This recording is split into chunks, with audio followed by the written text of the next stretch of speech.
Salam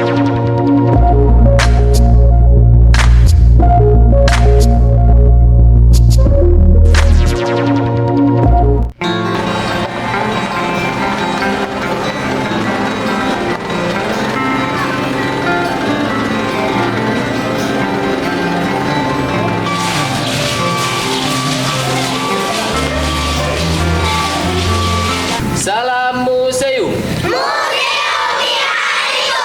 Anak setiga ceria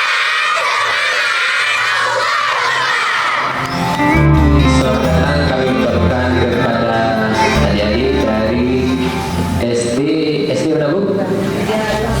SD Negeri 3 Luxukon, selamat datang kami ucapkan di Museum Islam Samudra Pasai. Nah, perkenalkan nama Bang Zulfikar, boleh dipanggil Bang Fikar. Jadi abang hari ini bertugas untuk memandu kalian selama kegiatan ini berlangsung. Sementara itu abang tidak sendirian, nanti akan dibantu juga sama Ustadz Soekarno Putra, boleh dipanggil Bang Putra. Coba silakan.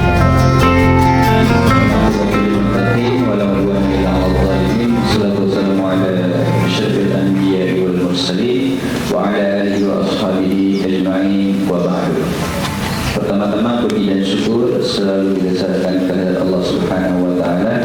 Pada hari yang berbahagia ini kita masih bisa melakukan sebuah perjalanan yang perjalanan ini bisa dikatakan ini bagian daripada untuk melihat keadaan ataupun wilayah yang ada tinggalan sejarahnya. Bisa juga ini dikatakan merupakan perjalanan spiritual religius kita. Kenapa?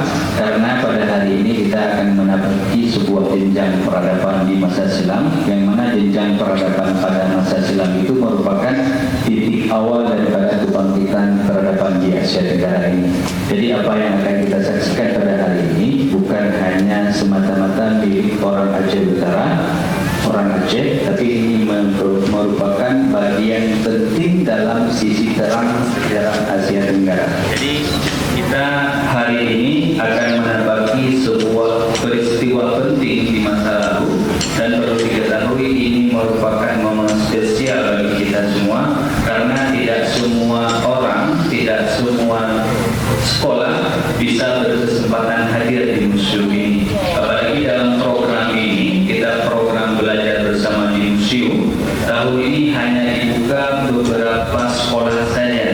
Jadi kalian merupakan orang-orang pilihan, orang-orang yang dikhususkan bisa belajar di museum pada tahun ini. Anak yang lagi ambil. Baiklah, kita sekarang sudah masuk bagian lobi museum, bagian depan utama ruang museum ini. Dan di sini kita ceritakan dulu storyline dari museum ini. Storyline itu artinya adalah jalan cerita museum ini. Jadi dalam museum ini ada jalan ceritanya, ya. Yang pertama di bagian dari sini sampai di bagian pertengahan museum itu adalah tinggalan sejarah zaman Samudra Pasai, abad ke-13 sampai abad ke-16 Masehi. Ya, dari batu nisan, kemudian nanti ada tokoh-tokohnya, kemudian ada numismatika mata uangnya, kemudian ada fragmen-fragmen keramiknya, ada ornamen-ornamennya, dan ada perhiasan-perhiasan juga di sana. Itu adalah zaman Samudra Pasai, abad ke-13 sampai abad ke-16 Masehi, 500 sampai 800 tahun yang silam. Kemudian kita masuk ke zaman era Aceh Darussalam. Itu kerajaan Aceh Darussalam itu pusatnya di Banda Aceh. Itu abad ke-16 sampai abad ke-20 Masehi. Itu dimulai dari ruang yang ada di samping ruang perhiasan, kemudian ada manuskrip, ada alat musik, kemudian ada alat ritual adat. Artefak yang pertama sekali kita kenalkan yaitu batu nisan. Ini adalah batu nisan ruman ataupun berupa daripada tipe-tipe batu nisan tinggalan sejarah Samudra Pasai yang tersebar di sangat banyak tempat wilayah.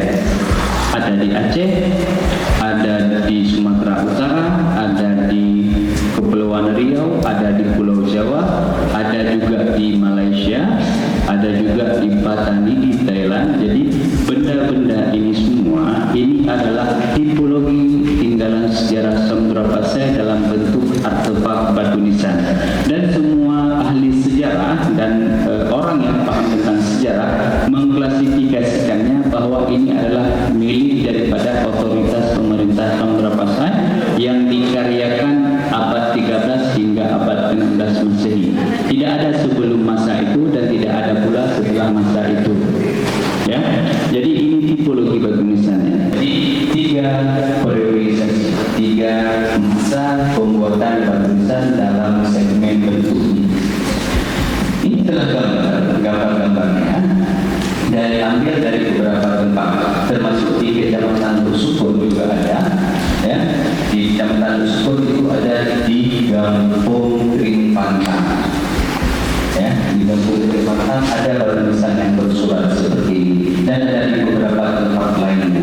Kemudian, apa yang harus kita ketahui dari batu nisan ini selain menjadi penanda guru? Dia ada namanya inskripsi, tulisan yang ada di batu nisan itu. Misalnya kita akan mengenalkan sosok pendiri Kerajaan Samudra Pasai.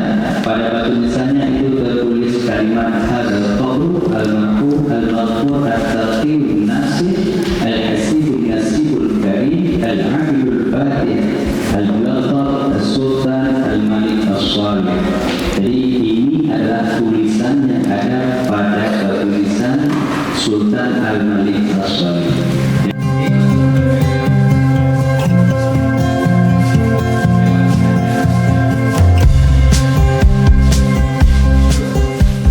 Tulis yang pertama, ya, yang pertama nama bagian atas. Bagian atas itu adalah nama dan nasabnya, ya, ayah namanya siapa, ayahnya siapa. Kemudian catat juga bagian tahun meninggalnya, wafatnya kapan, ya.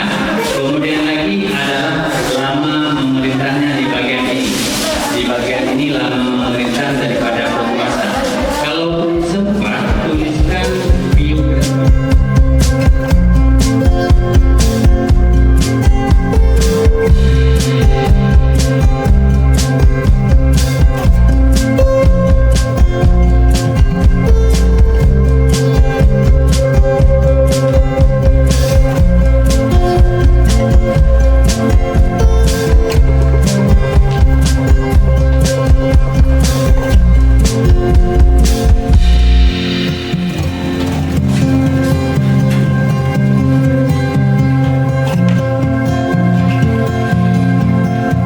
Sekarang setelah kita catat nama-nama sultan, ya kan, ada 18 orang sultan. Ingat ya, ada 18 orang sultan yang makamnya telah ditemukan dari jumlah 22 orang sultan. Jadi sultan-sultan penguasa Samudra Pasai itu ada 22 orang, ya. 18 di antara mereka telah ditemukan makamnya, sedangkan 4 sisanya masih dalam pencarian sampai sekarang ini.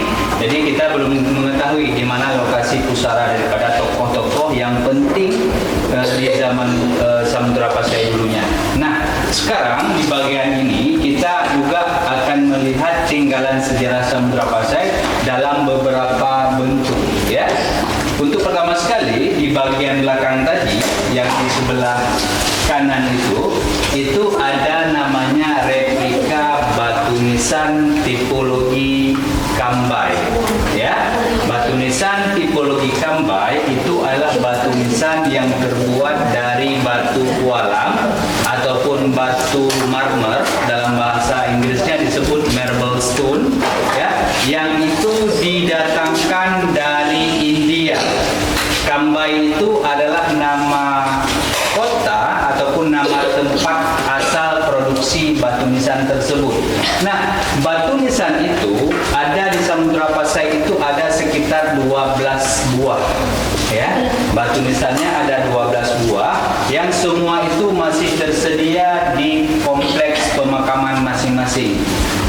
Di antaranya tadi sudah adik-adik catat itu ada namanya makam, tubuh makam daripada Malikah Nahrasya. Ada catat tadi? Ada.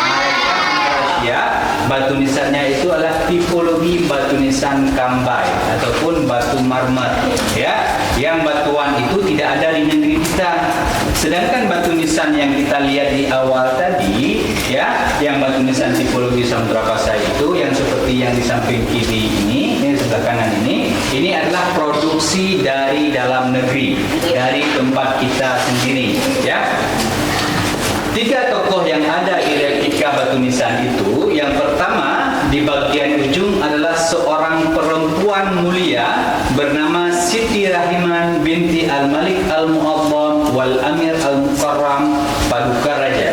Jadi nama beliau adalah Siti Rahiman, ayahanda beliau adalah seorang penguasa yang pemurah, yang agung dan bernama Paduka Raja. Ya, sedangkan di bagian tengah itu adalah seorang tokoh yang berasal dari dinasti Abbasiyah di Baghdad, milik daripada otoritas pemerintah Samudra Pasai dalam 2 bentuk. Yang pertama yang terbuat dari emas itu disebut dengan dirham, ya. Yang kedua terbuat dari timah itu disebut dengan berat rata-rata dirham ini yang ukuran sedang dan besar adalah 0,6 gram. Sedangkan yang kecil itu beratnya 0,3 gram. Semua koin-koin milik pemerintah Samudra Pasai itu mencatatkan nama penguasa yang memerintah pada saat itu. Misalnya seperti yang terlihat di gambar atas, itu adalah milik daripada seorang sultan Samudra Pasai bernama Zainal Abidin Malik Al-Zahir. Di bagian sebelah kiri bisa dibaca itu adalah Zainal Abidin Malik Al-Zahir, tertulis di bagian belakang daripada koin itu sendiri. Ini ada yang berasal dari Cina, ada yang berasal dari India, ada yang berasal dari Timur Tengah, ada juga yang berasal dari Asia Tenggara, ada dari Vietnam, ada dari Thailand. Ya. Kemudian di bagian ini adalah ornamen yang ada di batu nisan yang direproduksi ulang, ya, dibuat lebih jelas. Karena kalau misalnya kita lihat di batu nisan itu ornamennya tidak begitu jelas karena warnanya itu sama dengan warna batu nisan. Coba lihat di bagian ini batu nisan yang tengah, itu kan ada ornamen bunga, ya. Ya, kalau diperhatikan detail nampak ya. Tapi ini sudah direproduksi ulang, sudah dibuat dalam bentuk yang lebih menonjol, ya. Ini bagian ornamen-ornamen yang ada di batu nisan. Jadi sekarang kalian kita juga kasih waktu beberapa menit untuk mencatat bagian ini. Ingat, nanti sampai ke atas kita boleh tawarkan untuk mengajukan pertanyaan, beberapa pertanyaan dari hasil observasi di sini. Selain itu nanti kita di sana akan buat kelompok dan akan kita bermain tebakan koleksi, tebak-tebak koleksi apa saja yang telah dilihat. Nanti kita buat kelompok dan kita atur skornya, ya. Oke, nanti pertanyaan simpan dulu, apa yang mau ditanyakan dicatat saja.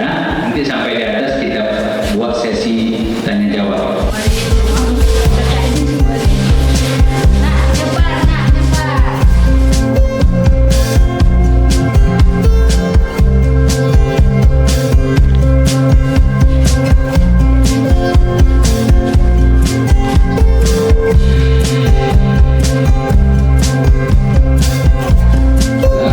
Ini adalah manuskrip tinggalan sejarah zaman Aceh Darussalam.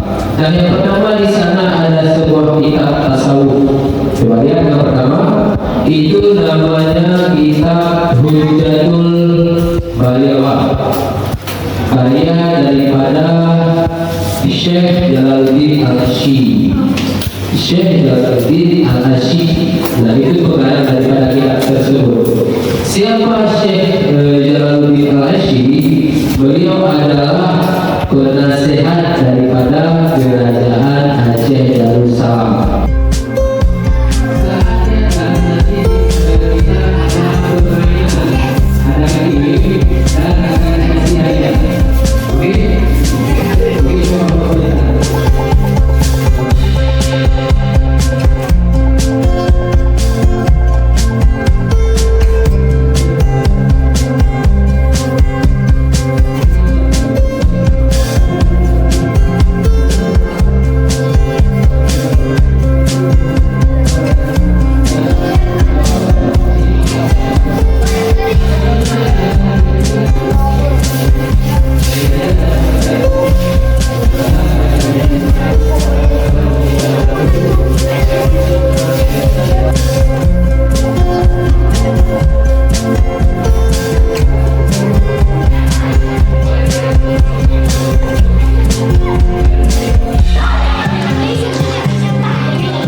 tentang Aceh.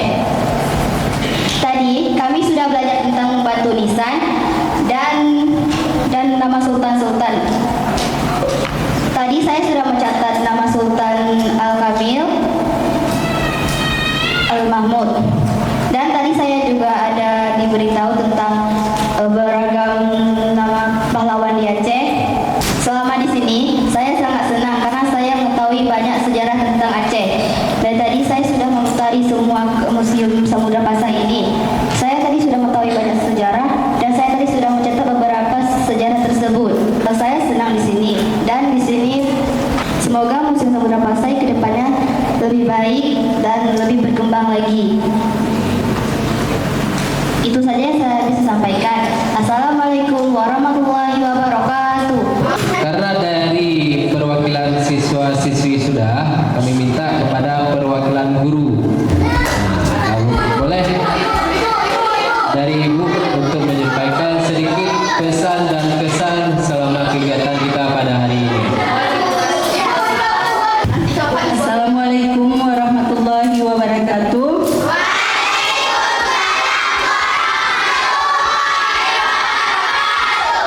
Puji syukur kita panjatkan kehadiran Allah Subhanahu wa taala karena Allah telah memberi kita kesehatan, nikmat badan dan pikiran sehingga kita masih selamat iman dan panjang umur hingga saat ini. Alhamdulillah kami ucapkan dan terima kasih kepada kakak-kakak dan pengurus museum yang telah menerima kami untuk berkunjung di museum ini. Di museum ini telah banyak terdapat ilmu-ilmu yang sebelumnya kami tidak mengetahuinya, seperti batu nisan dan segala macam pernak-pernik perhiasan pada zaman dahulu dan manuskrip, yaitu penulisan Al-Quran dengan tangan. Di sini kami bersyukur semoga tahun depan dapat undangan lagi, dan harapan kami atau pesan kami terhadap museum ini, hendaknya museum ini lebih indah lagi, lebih menarik lagi, lebih banyak penemuan-penemuan baru mungkin yang akan kami dapatkan nanti saat berkunjung di tahun depan. Sekali lagi kami ucapkan terima kasih. Lebih dan kurang saya mohon maaf. Assalamualaikum warahmatullahi wabarakatuh.